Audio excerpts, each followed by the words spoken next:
Becoming Brigitte par Candace Owens est sorti. Nous avions fait la saison 1, voici la saison 2. La saison 1 s'arrêtait en Algérie et Candace Owens vient d'apporter des éléments plus que troublants. Je tiens à vous rappeler que nous rapportons uniquement les preuves ou les éléments factuels donnés par Candace Owens pour faire preuve de transparence auprès de la plus grande partie de la population. Je sais que d'autres personnes ont déjà vu cette saison. Je vais vous demander juste du temps, tranquillement, pour pouvoir expliquer à tout le monde réellement l'étendue et remettre toutes les bases. Je pense qu'on peut commencer. Reprenons la chronologie depuis le début. Jean-Michel Trogneux, né en 1945. Et comme vous le savez, à cette époque en France, le service militaire est obligatoire. À 18 ans, pas d'échappatoire. Soit vous partez à l'armée, soit vous présentez une excuse en béton. Nous sommes le 12 février 1963. Jean-Michel vient d'avoir 18 ans. Son père procède à son enrôlement militaire. Rien d'anormal jusque-là.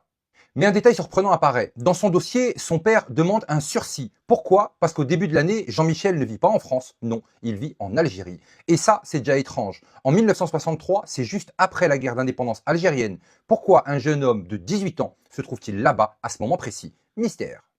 Quelques mois plus tard, il est de retour en France, inscrit dans une école d'ingénieurs. C'est là qu'une photo célèbre est prise, en 63 ou 64. La seule image claire que nous avons de lui à cette époque. 2 ans plus tard, en 1965, Jean-Michel demande un nouveau sursis, 2 années supplémentaires, ce qui nous amène directement à 1967. Et là, l'histoire prend une tournure intéressante. Un journaliste parvient à confirmer que Jean-Michel se trouve à Speer, en Allemagne. Il est alors sous-officier. Non seulement il est intégré dans l'armée, mais il joue aussi au hockey sur gazon au club de Speer, pendant la saison 1967-1968.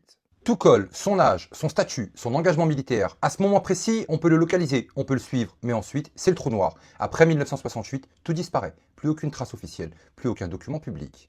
Et c'est ici que le mystère s'épaissit. Le journaliste Xavier Poussard tente d'accéder au dossier militaire de Jean-Michel Trogneux. Et que découvre-t-il? Ce dossier n'a été clos qu'en 81. Oui, 1981. Ça veut dire que Jean-Michel reste officiellement lié à l'armée pendant plus de 13 ans. 13 ans d'un silence total. Quand Xavier Poussard demande des explications, l'armée refuse. Motif invoqué, confidentialité médicale. Confidentialité médicale, vraiment, pendant plus d'une décennie. Alors que la question est simple. Qu'a fait Jean-Michel Trogneux entre 1968 et 1981? Pourquoi son dossier était-il verrouillé? Pourquoi à chaque fois qu'on cherche, on se heurte à un mur?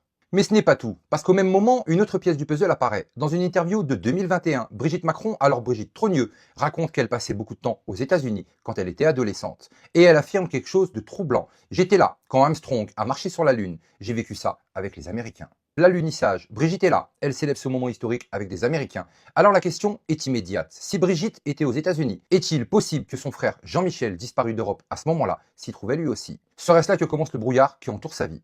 Et justement, en 1971, un événement secoue le monde universitaire et militaire, l'expérience de Stanford. Conçue par le psychologue Philippe Zimbardo, elle est financée par l'Office of Naval Research, c'est-à-dire la marine américaine.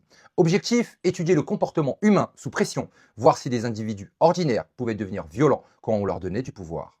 24 étudiants sont choisis, certains deviennent gardiens, d'autres prisonniers. Résultat, un dérapage total. Les gardiens deviennent autoritaires, cruels, sadiques. Les prisonniers s'effondrent psychologiquement. L'expérience, qui devait durer 2 semaines, s'arrête au bout de 6 jours. Scandale, choc médiatique, mais aussi mystère. Parce que écoutez bien, la liste complète des 24 participants n'a jamais été rendue publique. Oui, il y a des photos, oui, il y a des documents, mais pas de liste exhaustive. Et là, un internaute affirme avoir reconnu un visage ressemblant à celui de Jean-Michel Trogneux.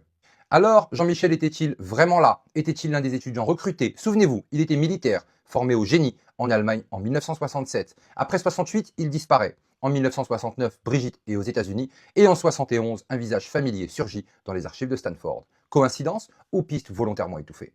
Car malgré tous les documents publiés par Stanford, malgré les photos, malgré les archives, l'identité exacte des 24 participants reste floue. Et le dossier militaire de Jean-Michel, lui, ne se referme qu'en 1981. Alors, je vous pose la question, qu'a fait Jean-Michel Trogneux pendant ces 13 années? Pourquoi l'armée verrouille-t-elle ses archives? Et surtout, pourquoi encore aujourd'hui, personne n'ose creuser cette histoire? Mais surtout, n'oubliez pas, on n'est clairement pas au bout de nos surprises.